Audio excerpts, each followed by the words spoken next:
¿Qué tal, mi querido Carlos Serrano, economista en jefe del BBVA México? ¿Cómo estás? Qué gusto en saludarte. Mi querido David, el gusto es mío, gracias por la invitación. Oye, hacen un gran estudio que vuelve a centrar dónde está la discusión. Cuando salieron estos estudios sobre el ingreso laboral, la pobreza laboral, pues cada quien parece que agarró la parte que le convenía y mira que a mí me causó muchas discusiones. Y ustedes lo resumen muy bien. Sí, aumentó el ingreso, pero sí, aumentó la canasta. Y eso es lo que habría que ver finalmente, ¿no? Así es, David. En efecto, hubo un aumento importante en los ingresos en los últimos años, pero el problema es que la canasta alimentaria también tuvo un aumento importante, sobre todo si tomamos en cuenta no la inflación general, sino la inflación de la canasta alimentaria, vemos, David, que esta creció del primer trimestre de 2020 al segundo trimestre de 2023, 31.5%, de tal suerte, pues que es casi el mismo monto que lo que aumentaron los ingresos. Entonces, la ganancia real por ingreso fue solamente de 0.6%. ¿Esto qué quiere decir, David? En efecto, bajó la pobreza, sí, pero bajó sobre todo por las transferencias, es decir, no bajó por un aumento en los salarios, porque eh, si bien sí se dio este aumento en los salarios de forma importante, pues este fue nulificado por la inflación, de tal suerte que estamos en una situación pues que yo creo que no nos debe de hacer sentir orgullosos a nadie, donde el 37.8% de la población, David, o sea, prácticamente 50 millones de personas, no tienen ingresos laborales suficientes para adquirir una canasta alimentaria básica para ellos y para sus familias. Que eso, Esto me parece que es a mí me parece que es un muy, tipo de, muy preocupante. a mí me parece que es un tipo de pobreza horrible. Porque es gente que se la curra, sale a trabajar, se esfuerza, lucha y no le alcanza. Exactamente, eso es peor que en cierto sentido que quien no tiene acceso al mercado laboral. Aquí, como dices, Sí, si personas fueran unos vagos que que nada hacen más quieren vivir de transferencias o cualquier cosa, sería exacto. malo, pero no sería tan malo. Exactamente, aquí es personas que se esfuerzan todos los días y además se esfuerzan fuerte porque cuando vemos las estadísticas de la OECD, David, vemos pues que México, contrario al estereotipo que hay, pues, es de los países donde más se trabaja.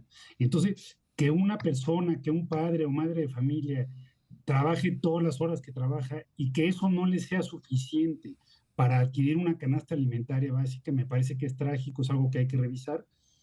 Eh, es cierto, las transferencias han ayudado a mitigar esto, pero creo que lo que tenemos que aspirar es a que los salarios sean suficientes, ¿no? Las transferencias no se deben de ver como una solución permanente. Lo que debemos de aspirar es a generar empleos de buena calidad que por sí mismos hagan que las personas puedan tener niveles de vida aceptables. Sí, porque, o sea, las transferencias son, o al menos deberían ser, una ayuda temporal. Una Exactamente. ayuda para volver a agarrar el carril. Estamos viendo, por ejemplo, que en Italia le dicen, oigan, ustedes no quieren trabajo. O sea, estas Uh -huh. 30,000 personas, 33,000 personas, que la primera ministra les manda un mensaje diciéndoles, oigan, se les ofrecieron trabajo y ustedes quieren vivir de transferencias, se acabaron las transferencias.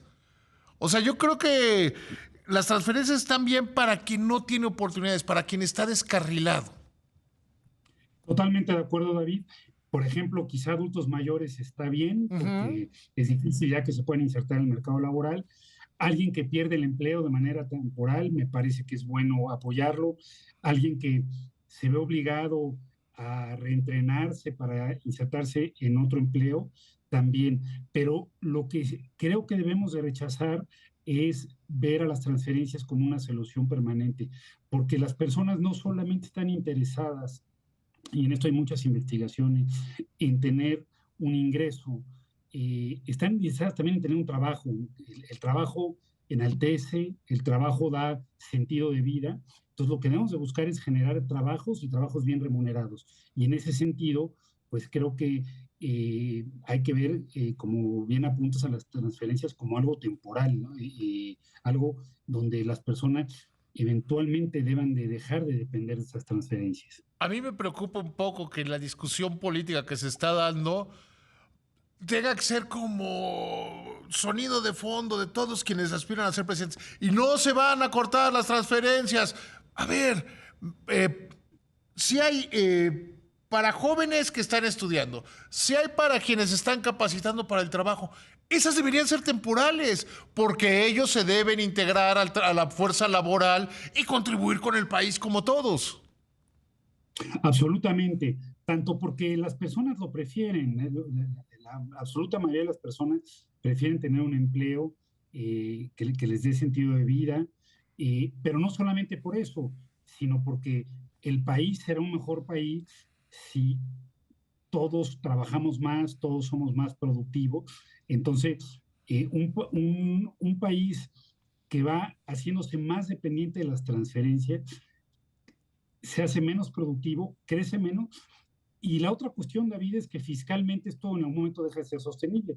Hay que voltear a ver a Argentina, que cada vez han ido más y más personas dependiendo de las transferencias, al grado que tienen un problema fiscal enorme del que no pueden salir porque han ido políticamente llegando a un equilibrio donde más de la mitad de la población depende de transferencia y eso no es sostenible fiscalmente. Para darle una medición, ¿cuánta gente en México depende de transferencias? Pues lo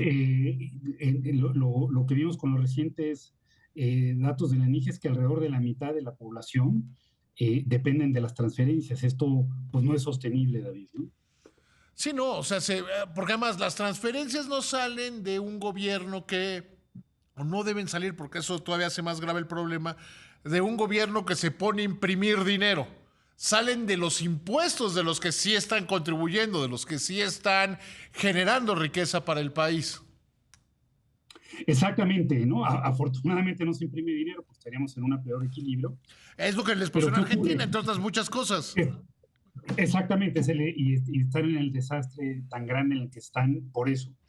Pero aún así, financiarlo con impuestos pues, no es lo óptimo porque al tener este nivel tan elevado de transferencia, pues se deja de invertir en salud, en educación, en infraestructura, cuestiones que podrían hacer más productiva la economía y crecer el pastel para todos. Entonces me parece a mí que hay que repensarse las transferencias. Yo no soy enemigo de ellas, creo que hay personas a que hay que ayudar y creo que debemos de ser Lo una... dijiste bien, los adultos mayores, por ejemplo. Esa, ya, Exacto, saquémosla de la discusión.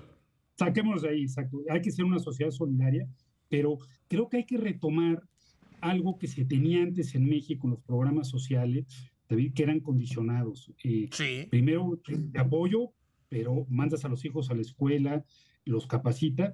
Y segundo, eh, no solamente condicionados, sino focalizados a quien realmente lo necesita, porque si no, pues vamos a estar en este equilibrio que no es ni sostenible en lo fiscal y que nos lleva a una menor tasa de crecimiento. Mira, incluso ahora que tocas el tema de los adultos mayores, ¿a qué adultos mayores sí y a qué adultos mayores no?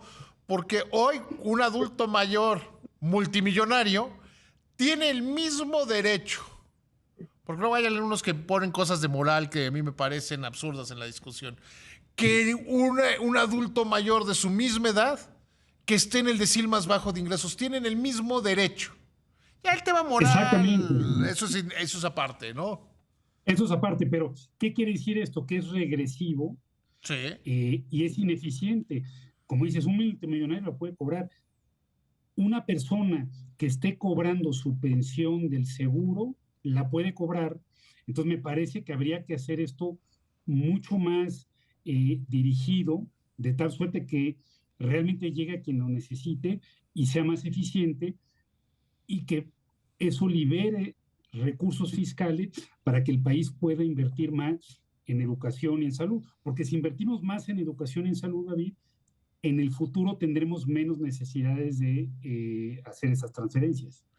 Carlos, ¿tú qué esperarías?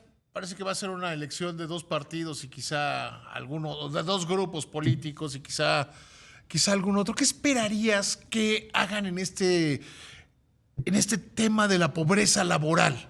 En este tema de sacar a 50 millones de personas que trabajan muy duro, trabajan con muchas ganas, pero no les alcanza para comer. Esa es la gran pregunta para el país, David. Y yo lo que recomendaría, si, desde luego esto se debe atacar por múltiples frentes, pero si hubiera que decidir una cosa, David, yo diría pelear contra la informalidad, porque la gran mayoría de esos empleos mal remunerados, y son mal remunerados porque son poco productivos, son aquellos que están en el sector informal. Tenemos más de la mitad de la población estando en el sector informal, por lo tanto, tienen malos salarios, tienen poca estabilidad laboral, no tienen acceso a la seguridad social. Yo creo que este país lleva varias décadas con niveles muy altos de informalidad y no ha habido en las últimas décadas ningún gobierno que tenga un plan coherente, una estrategia eh, eh, fuerte y decidida para reducir la informalidad. Me parece que si avanzamos en ese frente, vamos a poder tener más empleos y mejor remunerados, y no solamente ellos, sino ser una economía más productiva que por lo tanto va a crecer más. Sí, o sea, yo estoy convencido de que sí estuvo muy bien que este sexenio se le cobrara a los grandes, a las grandes empresas que se recuperaran estas cantidades, pero también es que hay muchos mexicanos, casi 6 de cada 10, que no contribuyen con las obligaciones fiscales, ¿no? Exactamente. Primero, yo estoy de acuerdo contigo, David. Fue correcto y las empresas que no estaban al corriente con sus obligaciones fiscales, es bueno que lo hayan hecho, pero eso no soluciona el problema. Mientras 6 de cada 10 mexicanos, como dices, no contribuyen, y sobre todo en empresas, pues tenemos más del 60% de empresas que no contribuyen y que además son enormemente improductivas, porque ese 60% de empresas informales generan alrededor del 14% del PIB. Entonces, generan poco, no contribuyen. Y Yo creo generan, que, creo que en el fondo generan más problemas que soluciones. Querido Carlos, qué gusto verte. Te mando un abrazo, que te el vaya gusto muy es mío, bien. David. Un abrazo, David, qué Hasta gusto. luego.